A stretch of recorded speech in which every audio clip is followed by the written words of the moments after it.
Selamat datang pada media pembelajaran biologi untuk kelas 11 MIPA semester 1 SMA Negeri 1 Pekalongan.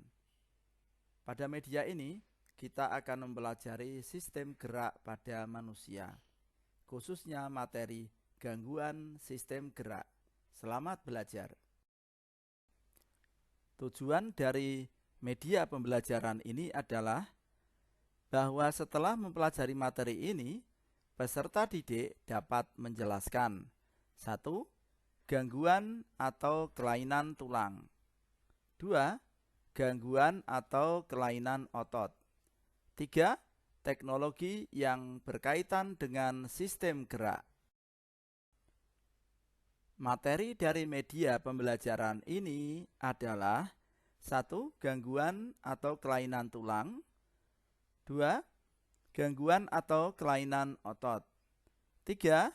Teknologi yang terkait dengan sistem gerak pada manusia. Gangguan dan kelainan pada rangka tubuh. Gangguan tersebut dikelompokkan menjadi 4 kelompok. Yang pertama adalah gangguan fisik atau mekanis. Yang kedua, gangguan fisiologis. Yang ketiga, gangguan kedudukan. 4. Gangguan persendian. Untuk gangguan fisik atau mekanis terdiri atas 2 macam, yaitu fraktura dan fisura. Untuk gangguan fisiologis terdiri atas 3 macam, yaitu rachitis, osteoporosis, dan nekrosis. Gangguan fisik atau mekanis. Fraktura atau patah tulang adalah kondisi ketika tulang menjadi patah, retak atau pecah, sehingga mengubah bentuk tulang. Kondisi ini bisa terjadi karena adanya tekanan kuat pada tulang atau karena kondisi tulang yang mulai melemah. Ada 2 macam fraktura, yaitu fraktura terbuka atau patah tulang terbuka dan fraktura tertutup atau patah tulang tertutup. Retak atau fisura merupakan kondisi keretakan tulang yang disebabkan oleh cedera, tekanan, jatuh, atau kondisi lain yang mengakibatkan terbentuknya alur retak dan kerusakan pada tulang. Fisura dapat diperbaiki karena periosteum akan membentuk kalus atau sambungan. Rachitis adalah pelunakan tulang pada anak-anak karena kekurangan atau gangguan metabolisme vitamin D, magnesium, fosfor, atau kalsium. Berpotensi menyebabkan patah tulang dan kelainan bentuk. Rachitis adalah salah satu penyakit anak yang paling sering terjadi di negara-negara berkembang.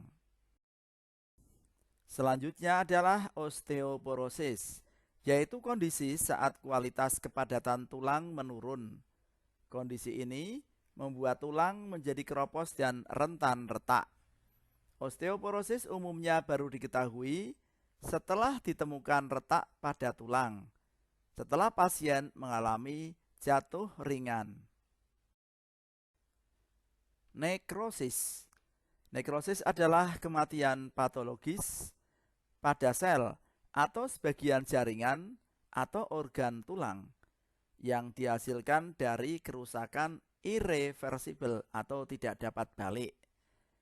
Hal ini terjadi karena tidak ada cukup darah mengalir ke jaringan tersebut, baik karena cedera, radiasi, atau karena bahan kimia. Kita masuk ke gangguan kedudukan. Ada 3 macam gangguan kedudukan, yaitu kifosis, lordosis, dan skoliosis. Kifosis adalah kelainan tulang belakang yang membuat punggung atas menjadi membulat ke depan secara berlebihan. Akibatnya, kondisi ini membuat tubuh terlihat bungkuk. Yang kedua, lordosis adalah kelainan tulang belakang yang menyebabkan kelengkungan berlebihan pada punggung bagian bawah. Kondisi ini dikenal juga dengan istilah sway back dan akan membuat dada tampak lebih menonjol. Yang ketiga, skoliosis adalah kelainan tulang belakang yang melengkung berlebihan ke samping. Sebagian besar kasus ini ringan, tetapi kondisinya bisa memburuk seiring waktu ketika anak bertambah usia. Gangguan persendian. Yang pertama adalah dislokasi. Dislokasi ini adalah gangguan pada sendi seseorang, di mana terjadi pergeseran dari kedudukan awal. Dislokasi disebabkan jaringan penggantungnya atau ligamentumnya mengalami sobek. Kesleo atau terkilir atau sprain adalah cedera yang terjadi pada ligamen. Ligamen adalah jaringan ikat yang menghubungkan antar tulang dan penyokong sendi. Sedangkan bila mana kerusakan terjadi pada otot atau tendonnya, maka disebut strain atau cedera regang. Ankilosis merupakan gangguan pada sendi yang menyebabkan sendi menjadi kaku atau bahkan tulang-tulang saling melekat satu sama lainnya. Penyebab pasti dari penyakit ini belum diketahui, tetapi tampaknya berdasarkan penelitian terkait dengan faktor genetik.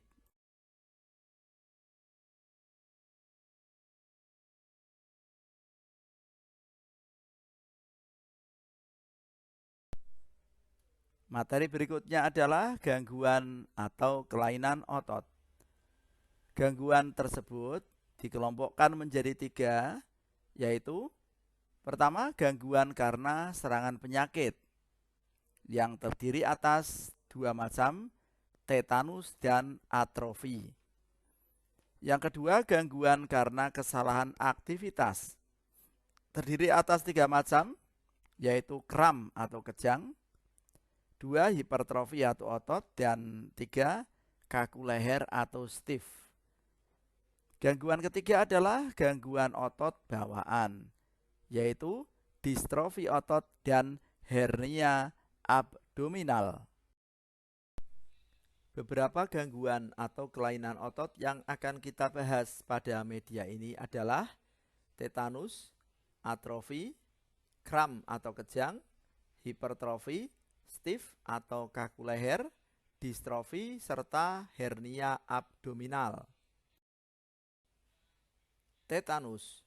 Tetanus ini adalah kekejangan otot sebagai akibat adanya serangan bakteri Clostridium tetani. Atrofi, yaitu penurunan fungsi otot karena otot mengecil akibat serangan virus polio. Gangguan selanjutnya adalah hipertrofi. Hipertrofi ini adalah pembesaran otot karena latihan. Hipertrofi sebenarnya meskipun kelainan, namun bukan sebuah penyakit, karena memang disengaja dibentuk untuk kepentingan tertentu. Poliomyelitis atau polio adalah penyakit saraf yang dapat menyebabkan kelumpuhan permanen. Penyakit ini disebabkan oleh infeksi virus yang sangat menular, tetapi dapat dicegah dengan melakukan imunisasi polio. Kaku leher atau stiff adalah penyakit radang pada otot leher yang berakibat leher sakit dan leher juga terasa kaku. Kelainan ini terjadi karena kesalahan gerak. Hernia atau turun berok atau dalam bahasa Jawa ketedun adalah kondisi yang terjadi ketika organ dalam tubuh menekan dan mencuat melalui jaringan otot atau jaringan ikat di sekitarnya yang lemah. Jaringan ikat tubuh seharusnya cukup kuat untuk menahan organ tubuh di dalamnya agar tetap berada di posisinya masing-masing. Namun beberapa hal menyebabkan jaringan ikat melemah sehingga tidak dapat menahan organ di dalamnya dan mengakibatkan hernia. Macam-macam hernia. Yang pertama adalah hernia inguinalis. Yang kedua, hernia femoralis. 3, hernia umbilicalis.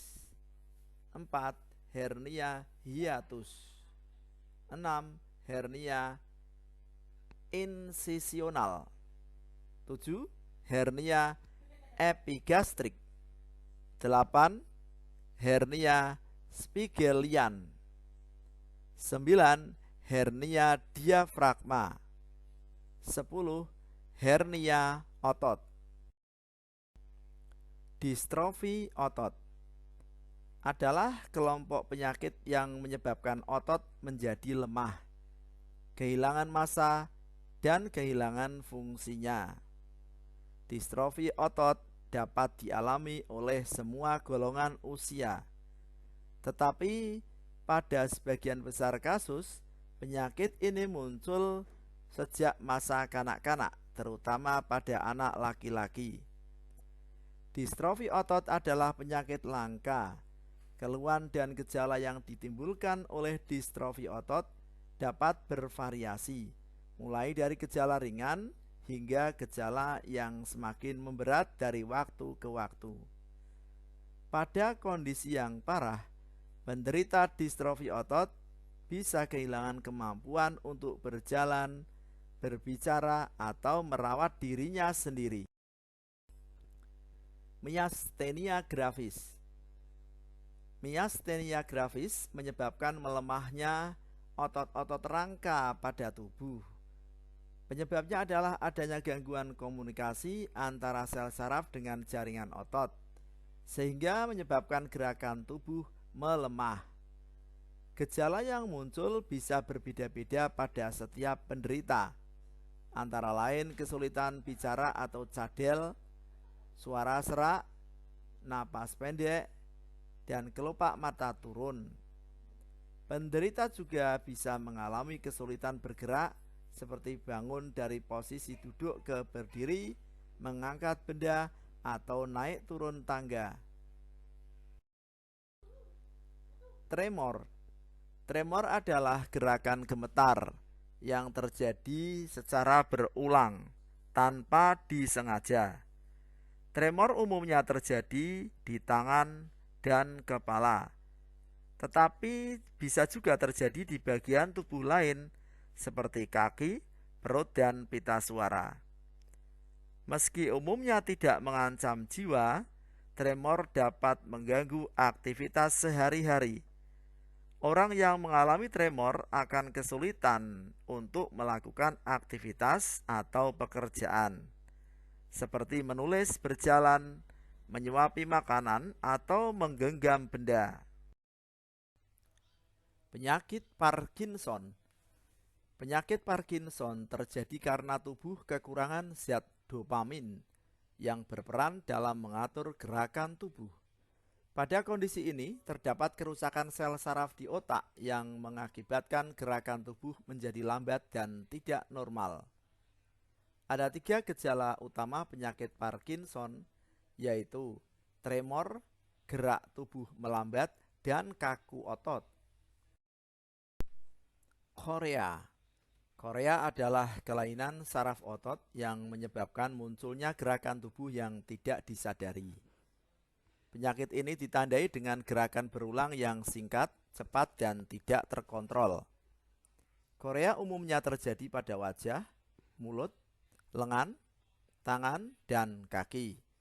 Akibatnya, penderita mengalami gangguan bicara, kesulitan menelan, lidah sering menjulur, tangan sulit dikepalkan, hingga gaya berjalan yang aneh.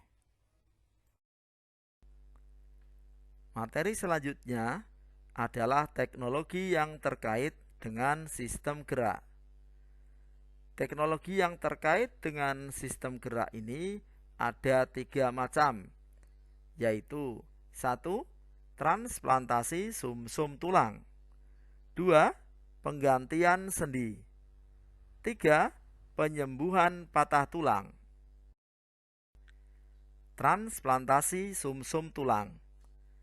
Transplantasi sumsum tulang adalah prosedur medis di mana sumsum tulang yang rusak diganti dengan sel induk sumsum tulang yang baru. Prosedur ini banyak digunakan untuk pengobatan kanker. Dalam konteks bahwa transplantasi sumsum tulang membantu pasien agar bisa menerima dosis tinggi kemoterapi atau terapi radiasi untuk membunuh sel kanker. Operasi penggantian sendi, yaitu tindakan pembedahan untuk memperbaiki sendi yang rusak dan menggantinya dengan sendi buatan untuk menghilangkan nyeri dan memperbaiki fungsi sendi. Operasi penggantian sendi disebut juga sebagai artroplasti atau dikenal sebagai joint replacement surgery. Penyembuhan patah tulang. Pada dasarnya, tulang dapat sembuh dengan sendirinya ketika mengalami fraktur. Saat tulang patah, tubuh akan bereaksi dengan berbagai cara untuk mengatasi hal ini, termasuk menyambung kembali patahan dan sembuh seperti sedia kala. Meski demikian, tulang yang patah harus berada di posisi yang tepat dan terlindungi agar terjadi proses penyembuhan yang baik. Demikian media pembelajaran ini. Semoga media pembelajaran yang sederhana ini dapat membantu peserta didik untuk memahami materi sistem gerak pada manusia, khususnya kelainan sistem gerak dan teknologi yang terkait dengan sistem gerak. Sampai ketemu lagi pada media pembelajaran berikutnya. Selamat belajar.